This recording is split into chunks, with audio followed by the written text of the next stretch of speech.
Welcome. I'm Michael Singer, and I'm meeting you today in Temple of the Universe, a place that has been a sanctuary for yoga for over 40 years. You'll see around me the photos of many great yogic masters, including my preceptor, Paramahansa Yogananda. It's a very fitting setting because I'm honored to have been asked today to speak to you about yoga and how it relates to my best-selling book, The Untethered Soul. To begin with, let's take a look at what yoga is. The science of yoga has been called many, many different things, and like most sciences, it can be very complicated and you can get very lost in it. But the truth of the matter is yoga is very, very simple. Yogananda once said, yoga is the science of self-realization. That's the simplest way to look at it. The way the untethered soul starts off is in essence to look you in the eyes and ask you a very simple question. Are you in there? Are you in there? And anyone I ever asked it to said, yeah, I'm in here. And the question then becomes, how do you know? How do you know you're in there? And eventually, after getting frustrated with me, you'll yell at me and say, because I hear you, because I'm aware of what you're talking about. I'm in here. Well, that's yoga. Just as physics tries to understand gravity, understand where things came from, yoga tries to understand who is in there. Who are you? Where did you come from? How you doing in there? That's the second question. How are you doing in there? Honestly. And what most people will answer you is, well, sometimes it's okay, and sometimes it's not. Sometimes it's very difficult to be in here, and sometimes very pleasant to be in here. That is what the science of yoga is about. It's really beautiful. In the West, we've studied many, many different things. Yoga comes from thousands of years of very, very great beings stepping aside for a moment and devoting their lives to the question of, who am I? Where do I come from? Why is it difficult in here sometimes? And why is it not? Science is about, the yoga of science is about you. So let's start answering those questions, because that is the question that the untethered soul takes on. What's it like in there? And like I said, most people will say it varies. It varies on what? And so you say, well, if it's my birthday and I plan to party outside and it's pouring rain, it's not okay in here. It's less than not okay in here. It's very, very difficult in here. But if I just planted a garden and it's pouring rain, I'm joyous. I feel wonderful inside. My garden's going to grow. This is very good. And so you start to realize there's something fishy going on in here. Why would I be okay one time when it's raining, and I'm not okay in here another time when it's raining? And to cut to the chase, you realize it's something you're doing. When you want it to rain, you're fine in there. When you don't want it to rain, you're not fine in there. When someone you like comes up to you and talks to you and says some things nice to you, you feel good. When someone you don't want to interact with at all, you're not comfortable with at all, comes up and even says nice things, you're very uncomfortable. This is what the untethered soul talks about. What are you doing in there that is making it so complicated that life is having this very difficult and uncomfortable effect on you, or having a very nice effect on you?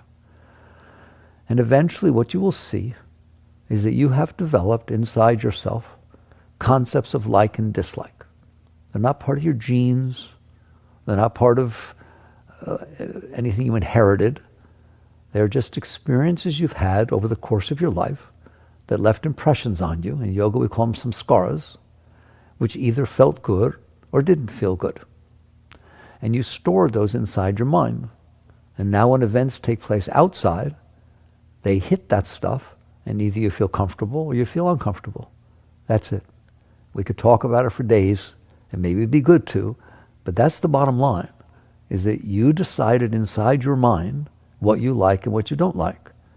And when the world unfolds, it either matches and you feel good, or it doesn't match and you feel really bad. And if it really doesn't match, you feel really, really bad. So this is the starting point of life, of yoga, and of the book, The Untethered Soul. So what you start to see is the more things you have inside yourself that are about what you like and what you don't like, the more difficulty you have with life. So because it's uncomfortable, it's very natural you don't want it to be uncomfortable in there. So what you do is you try to fix it. But you fix it based on your likes and dislikes. You don't fix your likes and dislikes. You keep those. You fix what is going on in the world, or at least you try to, fix what is going on in the world so that it matches your likes and dislikes. That begins with your mind trying to figure out how everything needs to be, everybody and everything, including the weather, how it needs to be in order for you to be okay inside. And if that's not complicated enough, figuring all that out, you then tell your mind to figure out how to make it be that way. And most people's lives are about that. They are about the foundation is what they like and dislike, and then the first layer of mind is figuring out how everything needs to be past, present, and future in order for them to be comfortable with how things were, are, and will be. And then they set about trying to make it be that way. Yoga is the antithesis of that. Antithesis of that. Yoga says very clearly, if you want to be okay in there, you need to start with accepting reality. You need to start with being able to look outside your eyes, see the world, and be comfortable. Doesn't mean you don't do anything about it. Doesn't mean you don't try to raise it.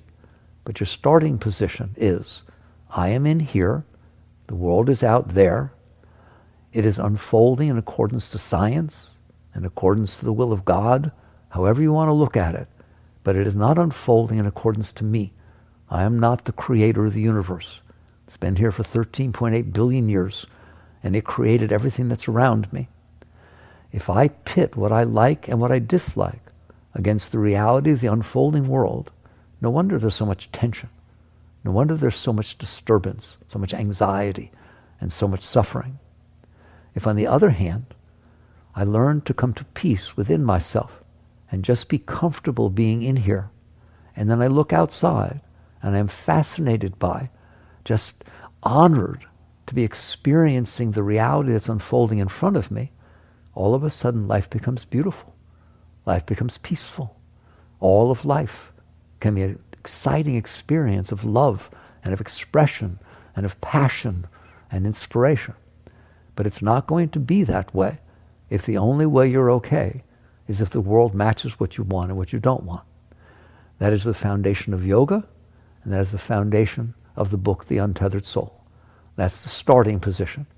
Which way do you want to go with your life? Do you want to continue fighting with the world and trying to make it match what you think should be going on based on your likes and dislikes? Or do you want to come into harmony with reality? Very much what Lao Tzu talked about in the Tao. Do you want to come into harmony with the reality that's unfolding in front of you so you can participate in life and raise it? Do beauty, by all means. Bring love, bring beauty to it. But not the starting position, I'm not okay, and this is how the world needs to be for me to be okay. That is the antithesis of yoga. Yoga is about harmonizing, merging with all of reality. So once you catch on with that, the question becomes, how do you do this? Because so far what we've talked about does not sound like traditional yoga. Traditional yoga sounds like body exercises, asanas. Sounds like meditation. Sounds like going to India and climbing the Himalayas and finding a great master. It sounds like doing mantra, doing meditation. Every one of those things are techniques that great yogis have devised and discovered that will help you come to peace within yourself. They are not yoga. No more than a calculator or a slide rule or a computer is mathematics. They are tools that are used in order to achieve the purpose of yoga.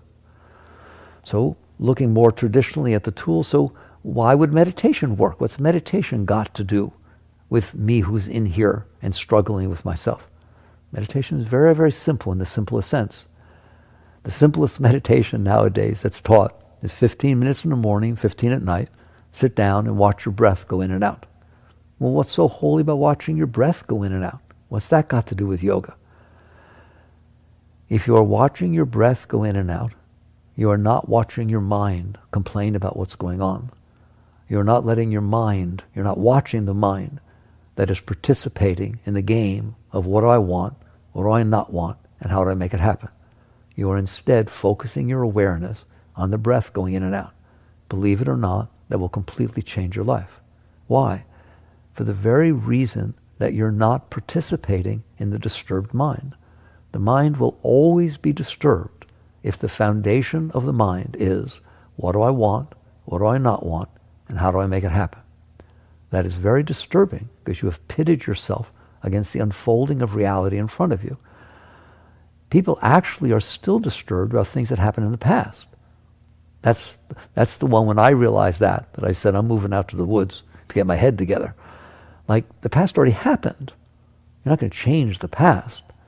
So if I'm not okay with the past because I didn't like it, or because I did like it and it went away, I'm going to suffer for the rest of my life because I can't change the past. So you come to the point where you understand you have some work to do, and that work is yoga. That whole action of body, where you're working on yourself, is the science of yoga. So let's get back to meditation. If you watch your breath go in and out, or any other technique of meditation, you use whatever is comfortable to you, it works for you. If you're watching your breath go in and out, you are not watching your mind live your life, decide what should be happening, and getting upset or excited about it. That very act of not watching the disturbed mind permits you in there, the one that I said, are you in there? Hi. You're in there, but you're watching your mind all the time and participating in the mind's attempt to make things be the way it wants. A yogi doesn't do that. A yogi, for example, watches their breath go in and out and lets go of the mind. You don't fight with the mind. It's not about shutting the mind up. The mind talks now because you told it to. You gave your mind a job. You said, oh mind, brilliant mind. You have such a brilliant mind. Don't figure out how to make air conditioning work. Don't figure out about the quantum field. Don't figure out how to make rocket ships that fly to the moon. I want you to figure out how everybody and everything around me needs to be for me to be okay. We call that the personal mind. You did that. You asked your mind to do that. So now your mind says, yes, I'll do that day and night. Can't fall asleep. All day, that's what it's thinking about in the background. So yoga is about not participating, not fighting, but not participating in the personal mind. Realizing I don't want to play the game of what do I want and what do I not want and how to make it happen. I want to start off by being at peace within myself and honoring and respecting the reality that's unfolding in front of me. Doesn't mean I can't change it. But if you're going to change something, you have to start by honoring and respecting its existence, come in harmony with it, and then see what you can do about it. You're not going to change it by complaining about it. So basically, a yogi learns to come into quietude within the seat of their own self. And you can only do that when you're ready, willing, and able to let the personal mind pass by, which is not difficult. People make it difficult. Just put your consciousness elsewhere. For example, on your breath. Just watch that instead of watching your mind. What happens from that point forward is nothing short of miraculous. The very act of not being addicted to the personal mind permits you to come to peace within yourself. And somehow it seems like the world becomes a nicer place. The truth is, you become a nicer person. You come from a nicer place when you look at the world. So all of a sudden the rain looks beautiful. All the rain. Yeah, sure, you wanted to have a party. So what? Doesn't matter. You didn't need the party so you could become popular, so that people would like you, because you're already at peace within yourself.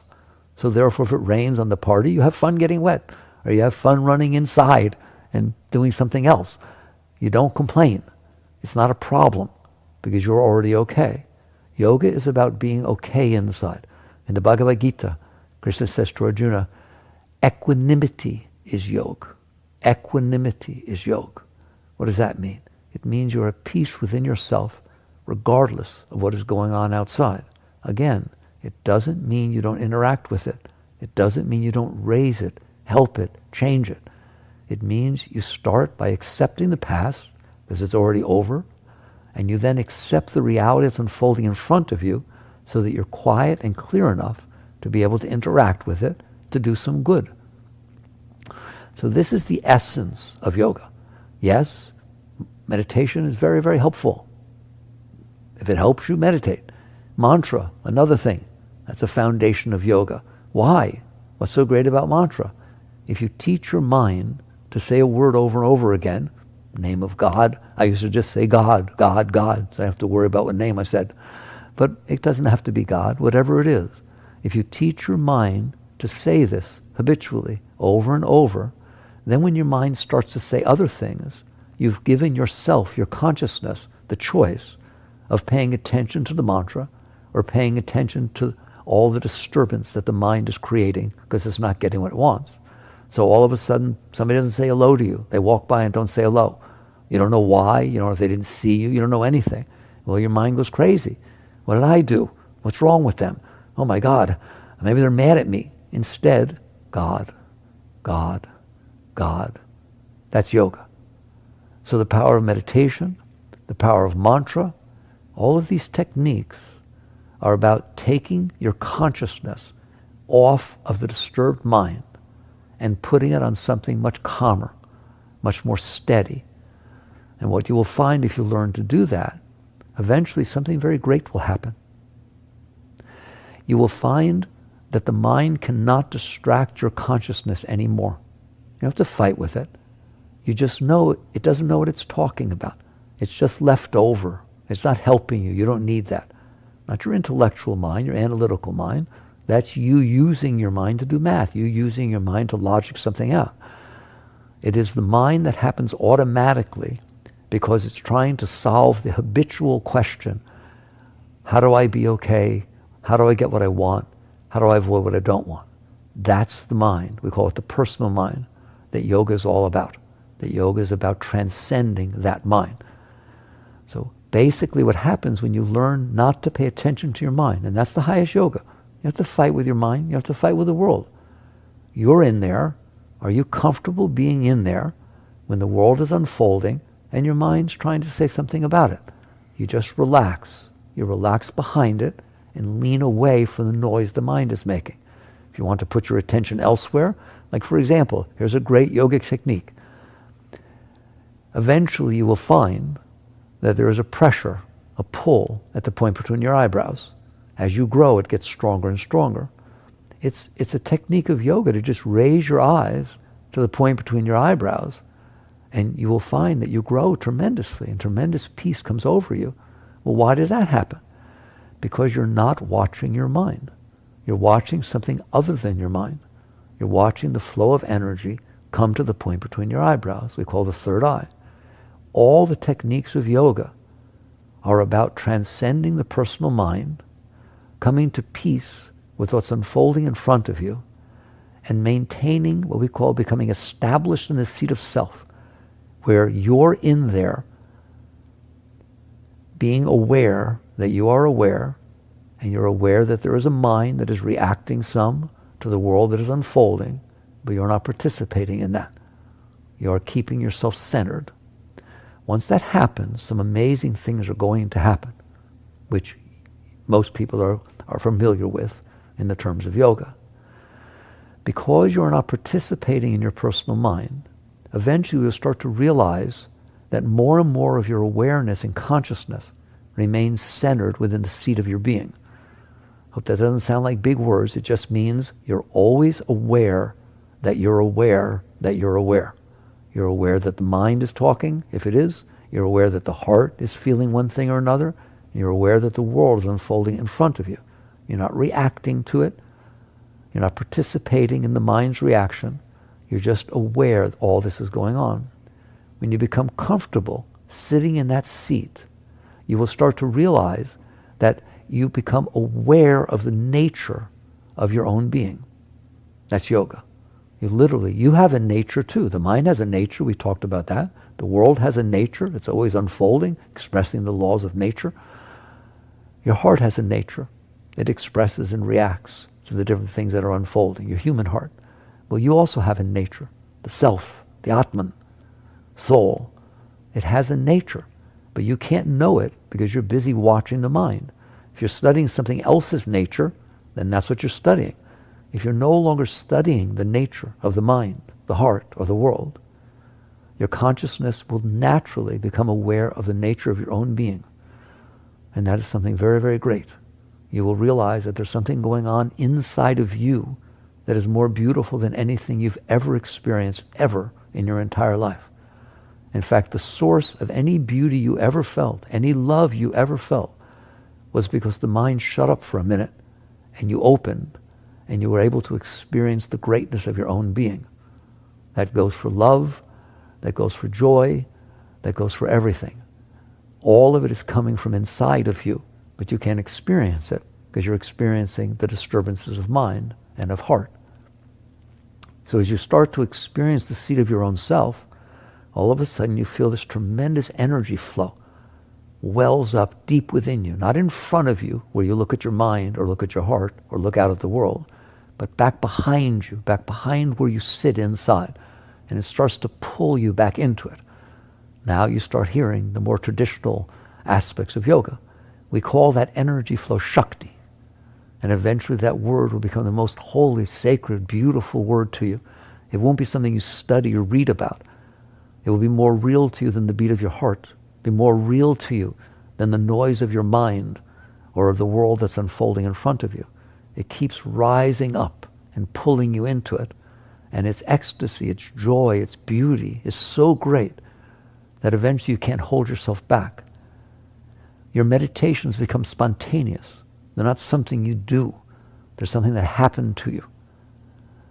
All of your life now is saturated and permeated with this overwhelming sense of joy, of ecstasy. Then it pulls you in deeper. And eventually you start to get this inner sense of, where is this coming from? Where does the flow of the Shakti come from? And the seeking of the source of that energy flow is your final stages in yoga. Yoga means union. It means when you let go enough of the pull of mind, the distraction, not the pull, the distraction of mind, the distraction of the human heart, and the distraction of what's coming in through your senses, when the pull of the Shakti inwardly is so strong that you can't resist it any longer, you just let go. It's the ultimate surrender. You let go, and it pulls you back into it. And the great masters, Christ, Buddha, all the great masters, saints and sages of all times and all religions, taught you the same thing. Eventually, the little river of your consciousness gets pulled back into the ocean of God. That's yoga. Yoga means union. That is the purpose of the book, The Untethered Soul. That is what it means to untether your soul. It is no longer tied to the humanness of your mind, the limitations of your heart, or to the temporal nature of what is unfolding in front of you. Once that takes place, you still live in this world, but the center of your being is merged into something much greater. You're a blessing on this earth. Your very presence brings love. It brings Shakti, brings God to anything you look at, anything that comes out of your mouth, any place you go. You're a blessing on this earth. Yoga is a very, very great thing. So the purpose of the writing of The Untethered Soul is to start at the beginning. How you doing in there? And work your way out back to the true nature of your own being. This is self-realization. This is yoga. Thank you.